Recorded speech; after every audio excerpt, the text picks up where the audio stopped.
Assalamualaikum dear students, hope you all be doing well at home. Today is the online class for lecture number 2 biology class 9th and we will continue the chapter number 5 cell cycle. The topic was meiosis. So we have studied about meiosis, that it is a type of cell division in which parent cell has divided into 4 daughter cells and it is further divided into 2 stages, meiosis 1 and meiosis 2, and we have read about meiosis 1 and the first substage of meiosis 1, that was prophase 1. So the second subphase of meiosis 1 is metaphase 1. In metaphase 1, the homologous chromosomes arrange themselves in the metaphase plate on the equator. They arrange themselves, ये खुद को क्या करते हैं, equator पे arrange कर लेते हैं. और स्पिंडल फाइबर्स क्या करते हैं, वो आके उसी तरह एक होमोलोगस क्रोमोसोम्स के साथ अटैच हो जाते हैं और दूसरे साइड से, दूसरे पोल से आकर दूसरे होमोलोगस क्रोमोसोम के साथ आके अटैच हो जाते हैं. मेटाफेज में क्या होता है, पहले वो इक्वेटर पे ख़ुद को अरेंज करते हैं. फर्स्ट पोल से आकर spindle fibres one side of chromosome से अटैच हो जाते हैं और दूसरे साइड से आकर दूसरे होमोलोगस पेयर ऑफ क्रोमोसोम्स के साथ अटैच हो जाते हैं. ठीक है. Third one stage is anaphase 1. In anaphase 1 ये जो माइक्रोट्यूब्यूल्स हैं, ये जो स्पिंडल फाइबर्स हैं, ये क्या करते हैं, होमोलोगस क्रोमोसोम्स को अपनी तरफ खींचना शुरू कर देते हैं. ठीक है.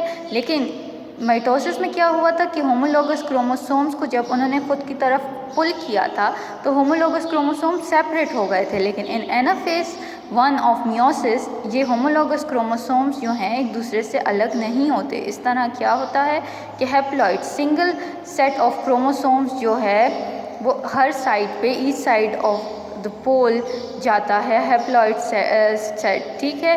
It still consist of two sister chromatids. ठीक है.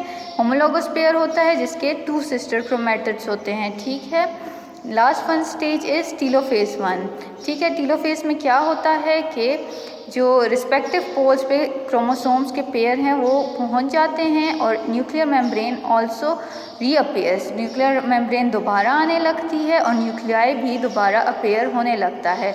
इसके बाद क्या होता है, फिर से मेम्ब्रेन जो है वो इनवर्ड जाने लगती है और एक क्लीवेज या फरो सा बनने लगता है जिसकी वजह से साइटोप्लाज्म भी डिवाइड हो जाता है और सेल डिवाइड हो जाता है 2 पार्ट्स में, 2 सेल्स में. ठीक है. अब मियोसिस 1 जो है हमने पढ़ लिया. अब जितने भी सेल मियोसिस 1 के थ्रू जाते हैं वो मियोसिस 2 में भी एंटर होते हैं. मियोसिस 2 में क्या होता है, सिंपली जो क्रोमैटिड्स हैं, सिस्टर क्रोमैटिड्स हैं, वो अलग हो जाते हैं. और ये जो होता है सेम जैसे हमने माइटोसिस में पढ़ा है उसी तरह होता है. लेकिन इसमें जो पेरेंट सेल के पास हैप्लॉइड नंबर ऑफ क्रोमोसोम्स होते हैं, मतलब single number of chromosome, as compare to mitosis में जो होता है the daughter cells have diploid number of chromosomes. ठीक है. meiosis 2 consists of prophase 2, metaphase 2, anaphase and telophase. ठीक है. meiosis 2 के भी 4 सब phases होते हैं. ठीक है. प्रोफेज 1 में क्या होता है, उसी तरह क्रोमोसोम्स जो हैं विजिबल फिर से नज़र आने लगते हैं. Each chromosomes comprise of a centromere. Chromosomes को आपको मैंने जैसे बताया हुआ है कि एक सेंट्रोमेयर होता है जिसके थ्रू 2 सिस्टर क्रोमैटिड्स ज्वाइन होते हैं. ठीक है. और न्यूक्लियर मेम्ब्रेन और न्यूक्लियाई जो है वो डिसअपेयर होना स्टार्ट हो जाता है और सेंट्रियोल्स जो हैं वो ऑपोजिट पोल्स की तरफ मूवमेंट स्टार्ट कर देते हैं. Second one is metaphase.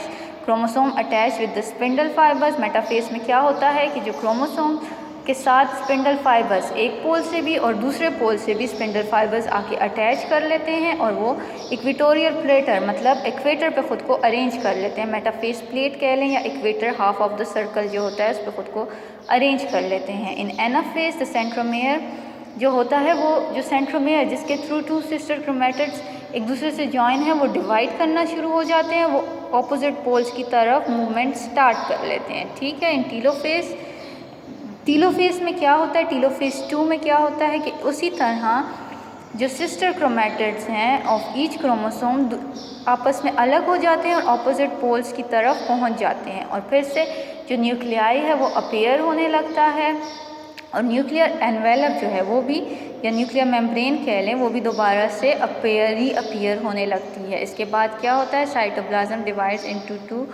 into form 4 haploid daughter cells form 2 daughter cells entering meiosis।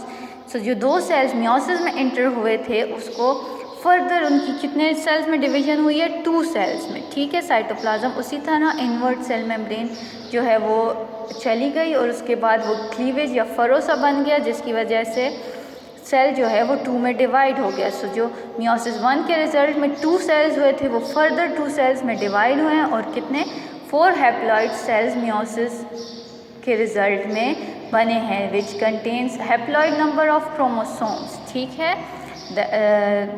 है, that was all for today's lecture. You have to revise all the phases of